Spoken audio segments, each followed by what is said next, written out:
Hi friends, அனைவருக்கும் வணக்கம். நான் உங்கள் சரவணகுமார் பேசுகிறேன். இப்போ நம்ம ஒரு இண்டிவிஜுவல் ஹவுஸ் தான் பார்க்க வந்திருக்கோம். Old house. இந்த ஹவுஸ் தான் பார்த்துங்க. இந்த ஹவுஸ் எங்கே அமைஞ்சிருக்குன்னு பார்த்தீங்கன்னா, ஆவடிக்கு அடுத்து சேக்காடில் பாலாஜி நகரில் அமைஞ்சிருக்குதுங்க. இது ஒரு வடக்கு பார்த்தா மாதிரி அமைஞ்சிருக்கு. ஒரு 40 அடி ரோடு 40 அடி ரோடு மேலே அமைஞ்சிருக்கு. தாராளமாக நீங்கள் வாங்கலாம். தான் அந்த வீடு தான் பார்த்துங்க. ஒரு 4 கடை இருக்குது. சரிங்களா? வீடு பார்த்தீங்கன்னா டபுள் பெட்ரூம் ஆல் கிச்சன் அமைஞ்சிருக்கு. Land approved and building approved. சரிங்களா? அதேமாதிரி பார்த்தீங்கன்னா இதோட விலை 1,40,00,000 சொல்கிறாங்க. லைட்டாக நெகோஷியபிள்னு சொல்லியிருக்காங்க. கிட்டத்தட்ட ஒரு 2250 ஸ்கொயர் ஃபீட்டில் அமைஞ்சிருக்குதுங்க இந்த வீடு. சரிங்களா? தாராளமாக நீங்கள் வாங்கலாம். மெட்ரோ ஹோட்டலையும் டெய்லியும் அதே இருக்கும். லைவில் தான் வந்துடும் சீக்கிரமாக.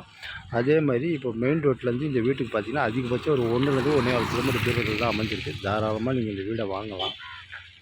40 அடி ரோடு மேலே வடக்கு பார்த்த மாதிரி அமைஞ்சிருக்கு. அதேமாதிரி இங்கேருந்து டைட்டில் பார்க்கு, 2வது பட்டாபுரம், திண்ணனூர்